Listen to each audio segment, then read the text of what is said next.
Good morning, everybody. Good morning, negotiation practice community, everybody who listen us today. I'm Vladimir Bushin, and I am a host in negotiation practice community for quite a while. And today, I'm happy to have Eugene and Pasha on the call with me. And today, we are going to talk about something very exciting called active listening. It's very helpful. And before that, I would like to talk a little bit about negotiation practice community. This is a place we come and practice, and we have more than 10 sessions every week of different kinds, and it's absolutely free. You can come over, jump in on any session and practice with us. You're very welcome. We're doing this more than a year. We started in March of 2020, just when the pandemic started. And it's been growing and it's pretty exciting and pretty successful. We learn a lot from each other. So Eugene and Pasha both hosting for a long time and have a lot of experience. And Eugene is very good at talking and define the emotional dynamics. And Pasha actually has experience with active listening professionally. So we'd like and part of the hotline experience. So we'd like to learn about that experience today a little bit, maybe. And all our participants who join negotiate practice community grow tremendously, very quickly, and it's been a great experience for everybody. Eugene? Pasha? Yeah, thank you, Vlad, for kind words and for the introduction. We do have a lot of exciting people joining the community, and it's very encouraging to see other people grow. Just the other week, two gentlemen joined the community. The English is not their first language. They were not practicing negotiation at all before, and just after 2-3 weeks coming to the session, you could see the growth. They could communicate in English much more confidently. They know how to handle conflict. They know exactly what to do and when to do it. And it's just really heartwarming to see that we can actually make an impact in a very short period of time in the lives of people that's finding themselves in difficult times these days. So and today, I think one of the most important thing in negotiations, really, in communications, is listening. And what we're referring to as active listening in negotiations. So active listening, well, actually, I think Pasha would be probably more qualified to speak about this in deeper terms. Yeah, Pasha, what is your experience with active listening, and what can you tell us about it? Thank you for the putting all this together, Vlad and Eugene. My experience with active listening goes back to working at a hotline. I've worked at 2 separate hotlines, and then I've used the active listening skills in probably every interaction that I've had with people ever since I first learned the hotline skills and worked at the hotline answering the phone. In the context of negotiation, effective negotiation is all about effective communication, and the first part of that is listening. As negotiators, we seek to enter our counterpart's world, and the best way to do that is to listen to them. Mm-hmm, mm-hmm. Absolutely, that's really good. And what's the value of active listening? So many people, it's kind of like a buzzword today, and everybody's speaking about active listening. What do you think is the biggest value, and what the participants of negotiation practice community can learn and practice regarding that to gain that value? The immediate value is that you learn what's going on for your counterpart. As I said about entering their world, you see how they see things. You have, or at least you attempt to see the world through their eyes. When you listen, you make sure that you're understanding what they're talking about. There are also side effects of that, in that it creates rapport. People respond positively to people who listen to them. And that's a real immediate, quick effect. It diffuses situations. I have a weekly hotline skills session, and after even one or two sessions, somebody will come back and say, oh, I had this situation with my family or at work, and instead of arguing with them, I listened to them, and I sought to see it through their eyes, through their experience, and it all went so much more smoothly than it would have otherwise. That's great. I really had the best experience on your session. I learned a lot. And Eugene, what is your experience from the identifying emotional dynamics from a tactical curiosity perspective? What do you think about active listening? Yeah, okay. So, active listening is really about creating a space for the other person to lay it all out for you. And, we have like three basic needs: being heard, felt, and understood.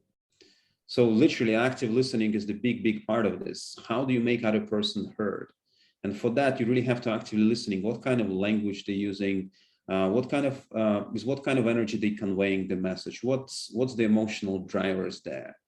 And once you're able to explore this with your counterpart, that's when the magic happens. That's not a conflict. That's a collaboration. And the conflict really means that you're clashing with your opinions. When active listening is really you allow opinion to exist and you allow it to be explored.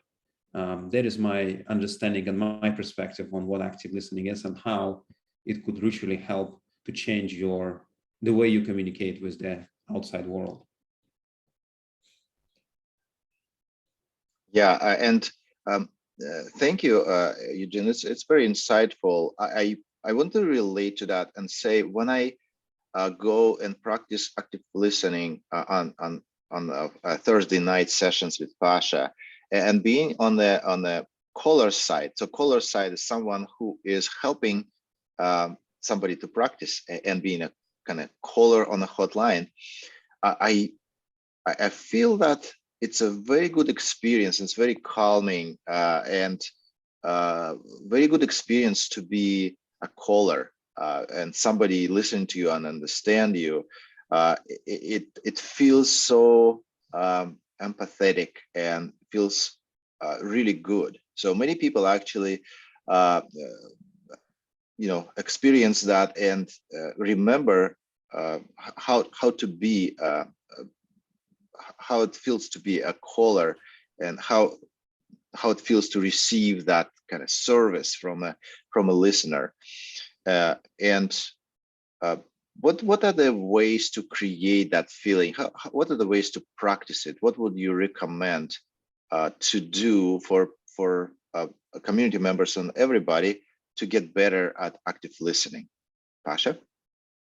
Well, to clarify active listening, this is active reflective listening, at least hotline is reflective listening, which is to say, this is what I'm hearing. You start out by identifying the emotions and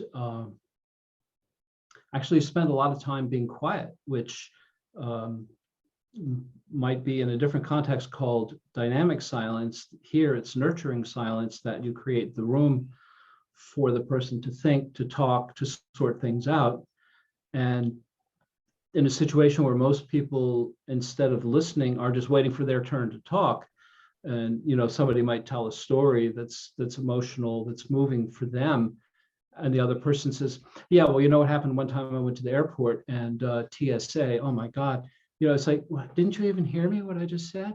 And so instead, in a hotline context, you might say, it sounds like you had a really hard time with that. That sounded really difficult. Sounds like you're miserable, you feel powerless, or something like that. So there's the reflective part of it.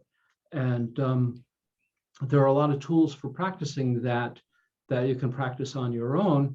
One of the big things, negotiation practice community, practice is the middle name. And what we're about here is having the opportunity to practice. You can read a book and feel like you know everything, but you don't know anything. And which is how the whole negotiation practice community started, was people who just wanted to practice. And by practicing, you get better at it. Mm-hmm. And Eugene, what is your perspective on what is the best way to practice for you and get better at active listening? Yeah, so active listening, we always practicing it. It's just what you're focusing on. I think that's what matters most. If you just exposed to this concept for the first time, or you're just kind of thinking about practicing it, one of the easiest way to practice it, I suppose, is to summarize what's being said. It's not too difficult, really. Just listen to 30 seconds of conversation and say, hold on. What you're about to say is I can see what you're about to say is very important here. So what I'm hearing right now, and you just summarize what's being said in 30 seconds. Am I wrong? Just start at the end. Am I wrong? What am I missing? And the person will expand on the answer most likely. And it also communicates that you are listening, you do care, and you start building this trust and rapport that is so essential for you and your counterpart to move things forward.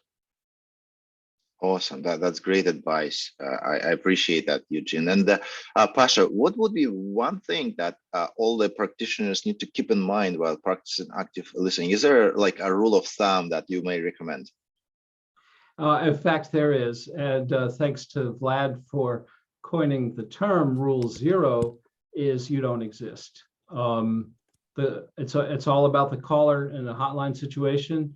You don't exist. It's not a conversation. You're listening reflectively, actively, telling them what you're hearing.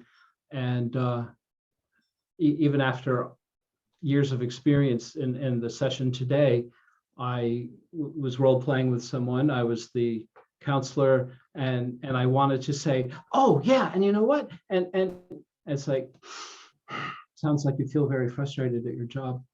And so keep your mouth shut and actually listen instead of you don't exist. Rule 0, you don't exist. Yeah, that's very interesting. When you say you don't exist, it for me it means I shouldn't relate to the person, but it kind of a segue to some of the misconceptions people have about active listening.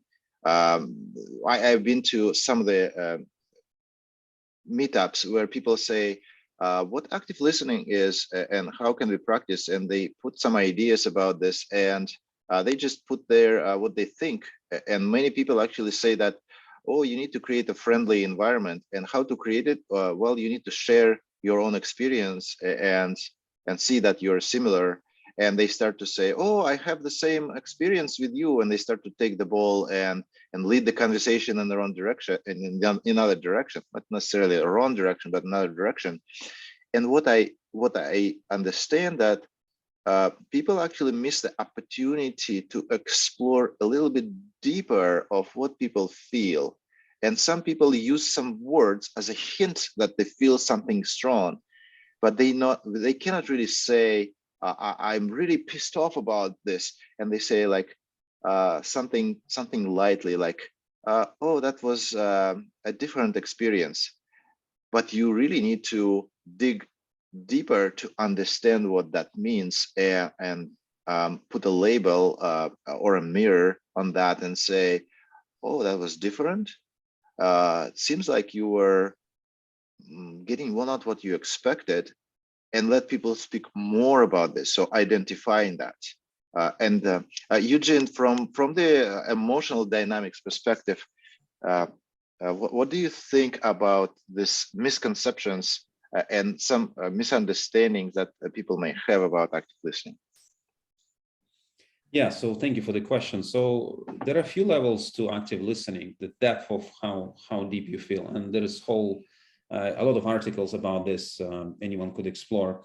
But very simplistically, you can listen on a few levels. You can listen on cognitive levels, at the level of thoughts and the ideas, or you can listen at the level of emotions or energy that's being projected there. And a lot of times what happens is sometimes emotions gets too strong and overpowering from the other side. So what happens on your side? You start to react. And when you react, these are your defense mechanisms. What are you going to attack? Are you going to distance yourself? Either way, you're going to react in a certain way. So this is the bit where it gets overwhelming. So you stop listening because you're being driven by emotions. So if you constantly being, listening for the emotions and emotionally reacting to your counterpart, it will probably get you not too far. And if you're able to distance yourself from your counterpart and just zoom out and pretend that they're not talking at you, but they're talking with you, that you're standing alongside with them, and whatever they're shouting out, it is not for you, it is not aiming at you, but it's actually with you.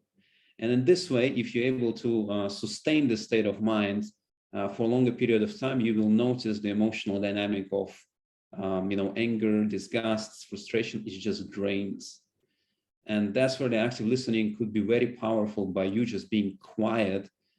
But remember, you're actually communicating subconsciously too, and there is a lot of communication happening. So if you're able to take control of the emotional dynamic and feel calm and peace in the moment, you are influencing your counterpart. And that's the beautiful part about active listening. And that's such an important element to, and I like what you said about that you're standing next to them, that it's not like this, that you're not contending with them, that you're both on the same side, looking at what happened, having the experience together, that it's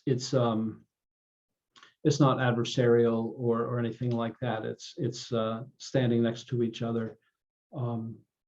And I think that way of not becoming involved in it is really effective, because if you're involved in it, then you can't be helpful.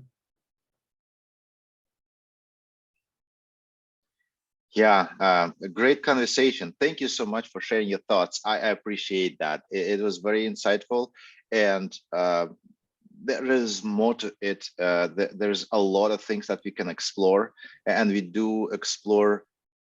I personally explore new things every time I go to practice with Pasha and with Eugene on the sessions. And I'm really grateful for you to continue hosting and continue supporting negotiation practice community, give people opportunity to grow and improve their skills.